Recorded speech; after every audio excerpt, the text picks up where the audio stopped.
Hello, my name is Father Gregory Pine, and I would like to express my gratitude to Napa Legal. Why? Well, I contribute to a podcast called Godsplaining, and we started it in 2019. And the idea there was just a squad of us friars thought that it would be fun to push record on our conversations in the hopes that folks who listened in would be edified and kind of instructed in their Catholic faith and life. And so we gave it a go, starting on the Feast of St. Dominic. And one thing that was cool about the project is that in our collaboration, we came to acquire more in the way of like competence and skill on the technical side and the logistical side of the project. So we had opportunities to kind of level up, but we would use whatever technology and logistics we had at our disposal to their full potential, recognize that we were being limited by them, and then level up and then lather, rinse, repeat. And so it was a great way in which to learn something of the business side of podcasting, even as we sought before the Lord in prayer to deepen our own appropriation of the Catholic faith, so that way we could communicate it by way of teaching and preaching and conversing with greater aptitude.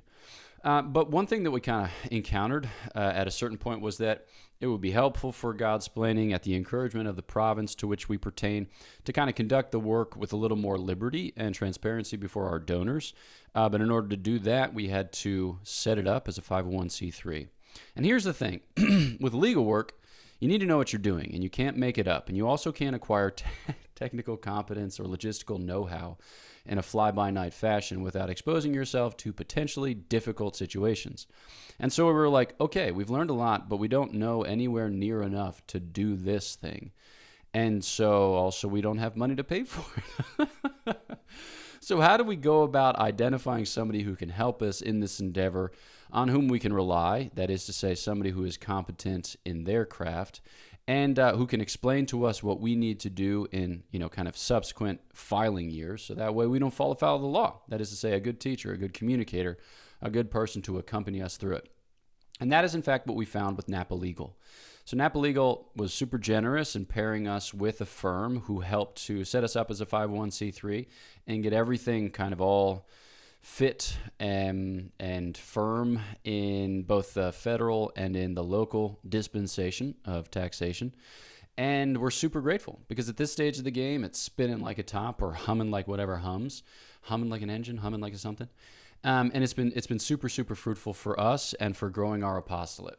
I think that specifically faith-based nonprofits will often run up against obstacles or hindrance to their work because they just don't know the business side. And it's like, should you know the business side? You probably should know some of it, but are you going to know all the business side? No. And thinking that you can know all the business side will often prove an obstacle or a hindrance to the advance of your work.